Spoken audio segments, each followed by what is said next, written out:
Bonjour à tous, infiniment heureux de vous retrouver pour partager avec vous le Chitat du jour. Aujourd'hui, nous sommes le mercredi, Yom Revi de la parashat Pinchas. Et nous sommes le Tetzain Tammuz et Tavshin Pegimel, Shnatakel, l'année du rassemblement.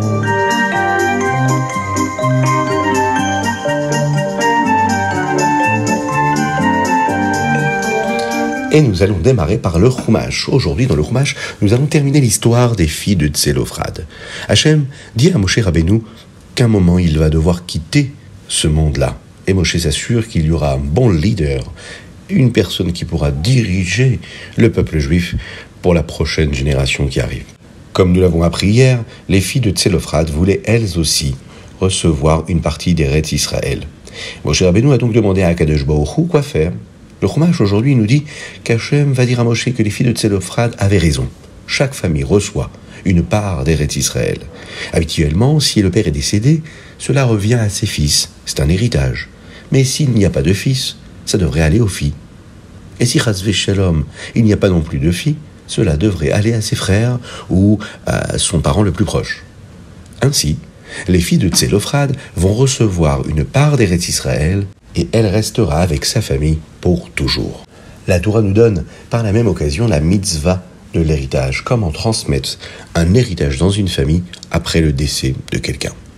Moshe Rabbeinu lui espérait que depuis qu'Hachem avait dit qu'il allait donner une partie d'Eretz Israël aux filles de Tzelophrad, peut-être que le décret d'Hachem selon lequel il ne pouvait pas lui entrer en Eretz Israël avait peut-être lui aussi disparu et qu'il pourrait enfin y entrer en Eretz Israël. Mais Hachem lui dit non.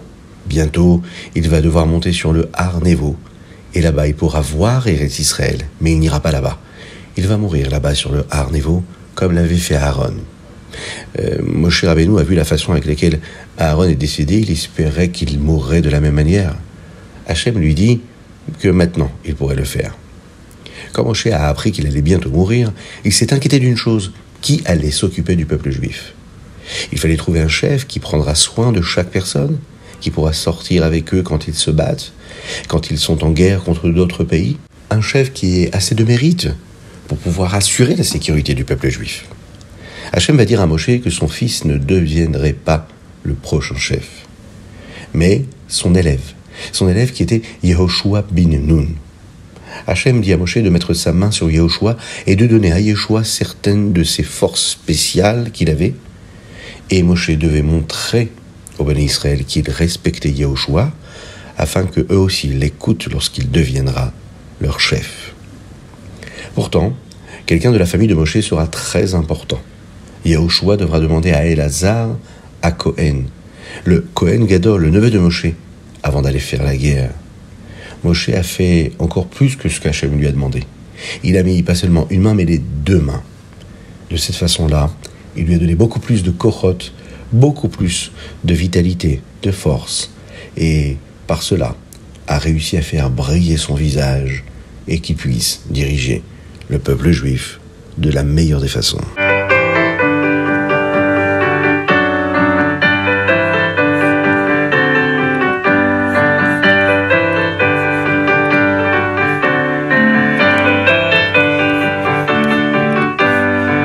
Et nous passons tout de suite à notre Téhilim du jour. Et nous lisons aujourd'hui les Téhilim du Ayin Tet au P Bet. Dans le chapitre P Aleph, le 81, il y a le pasuk nous dit Tiku bachodesh shofar bakesel yom chagenu ki chok l'Israël hu mishpat l'Elohe Yaakov.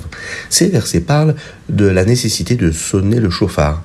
C'est la mitzvah de Rosh Hashanah. La Gemara.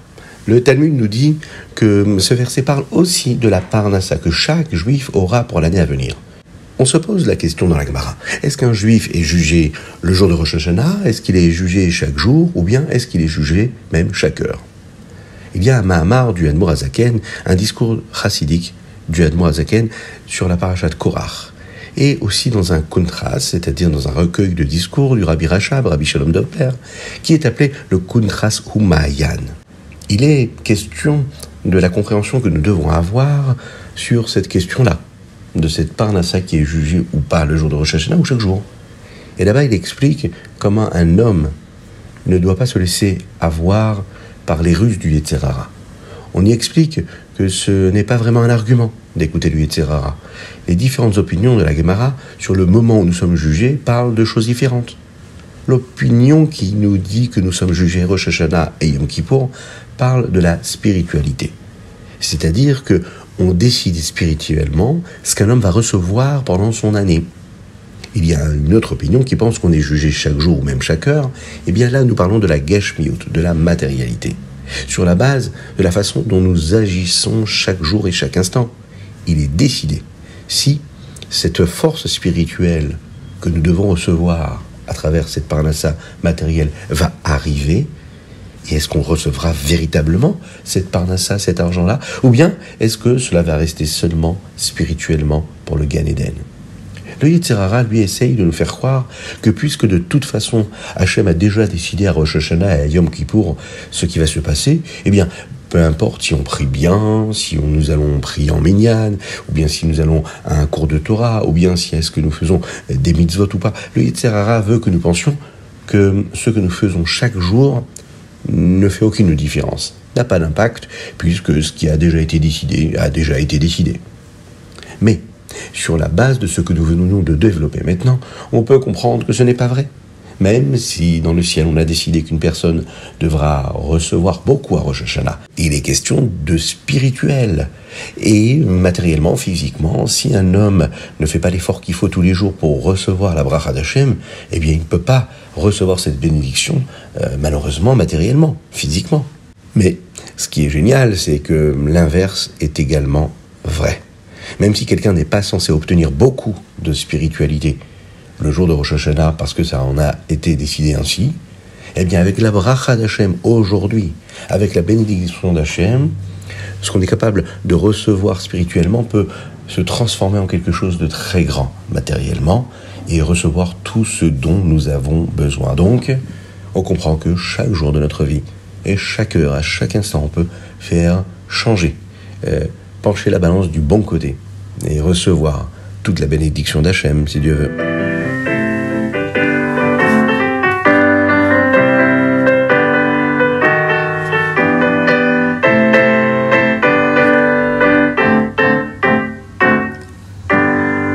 Et nous passons au Tanya du jour. Dans la Y Teshuva, nous sommes dans le Pérek Dalet. Nous apprenons à quel point la Neshama, l'âme d'un juif, est si spéciale. Afin de comprendre ce qui se passe lorsqu'un juif fait une avéra, Chas v'Shalom, et comment faire tchouva. Hier, nous avons appris les 4 lettres du nom d'Hachem. Le Rabbi Shimon Zalman nous a expliqué que ces lettres-là sont les 10 séphirotes, les 10 forces, qui elles sont divisées en 2 parties. Les 2 premières lettres sont les premières séphirotes, c'est-à-dire celles qui sont utilisées pour créer les mondes cachés. Et les 2e lettres sont les dernières séphirotes, les dernières forces d'Hachem, à travers lesquelles Akadosh Baruch Hu crée les mondes que nous pouvons voir, nous, de nos propres yeux. Nous allons maintenant en apprendre davantage sur la façon dont nous voyons ces lettres dans l'âme de chacun et chacune d'entre nous. Les 2 premières lettres du nom de Dieu, ce que nous appelons les sphirotes des mondes cachés, ces forces-là sont les forces et les énergies qu'un juif a et qui lui permettent d'apprendre la Torah, de réfléchir à la grandeur de Dieu. Nous pensons à la façon dont Hachem nous a donné cette vitalité et à la chance que nous avons qu'Hachem nous a choisis pour être son peuple juif, pour être sa précieuse nation. C'est cacher ce que nous pensons et ce que nous ressentons. Par contre, ce qui est beaucoup plus dévoilé, c'est ce que nous faisons. Et là, les 2e lettres, c'est-à-dire les dernières lettres de ce nom d'Hachem, Vavke, elles représentent ce que nous faisons. Comme, par exemple, apprendre la Torah et faire des mitzvot concrètement. Et là, ce sont des choses qui sont concrètes, qu'on est capable de voir. Ça, c'est la 2e partie du nom de Dieu. Et cette 2e partie du nom de Dieu apporte cette vitalité et nous permet, nous aussi, de vivre cette présence d'Hachem à travers tout ce que nous faisons.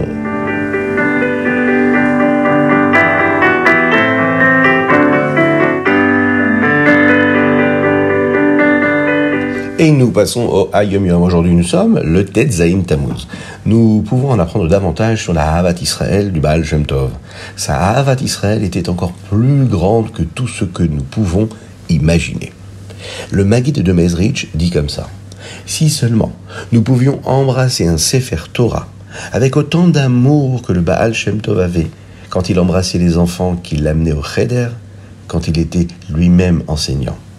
Vous le savez, avant que le Baal Shem Tov ne devienne connu comme un grand tzaddik, il a beaucoup passé de temps à aider chaque juif. Et il était considéré comme un homme a priori simple. Il était mélamed, enseignant. Il prenait les enfants, il les amenait à l'école et il les aidait à dire les brachot, les bénédictions, ainsi que tout simplement apprendre à dire Amen quand ils allaient à la choule. On peut apprendre de cet Ahavat Israël, de cet amour du prochain. Oui, chacun et chacune d'entre nous.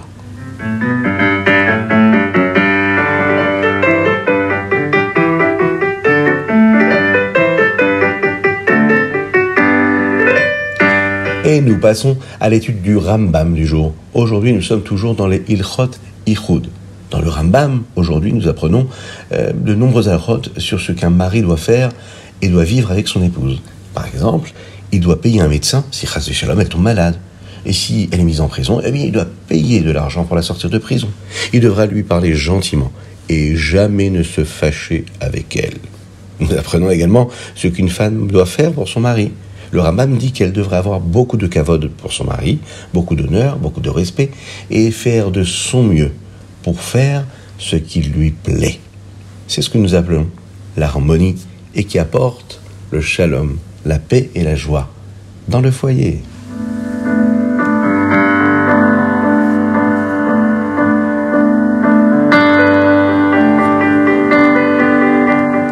Et c'était le Ritat du jour. J'espère que vous avez passé un bon moment. Je vous invite à le partager avec vos amis. C'est très important. Vous prenez, grâce à ça, une part dans le mérite de diffuser la Torah et la Chassidoute, et en particulier le Ritat, qui était la volonté du Rabbi Yosef Yitzhak, du Rabbi de Lubavitch actuel. Que Dieu vous bénisse et qu'il vous protège. La dédicace du jour, elle est pour la guérison totale et complète de Avraham Nissim Ben Sultana. Si vous aussi, vous voulez souhaiter un Mazal Tov pour un bon anniversaire, pour un mariage, pour des bonnes nouvelles, n'hésitez pas à le faire. Ou même si c'est pour une guérison totale ou Leilou Nishmat, envoyez-nous votre dédicace sur ritat.fr ou sur le WhatsApp du 06 61 76 87 70. Je vous dis à très bientôt. Passez une excellente journée et qu'Akadosh Baruch Hu nous envoie le Mashiach maintenant.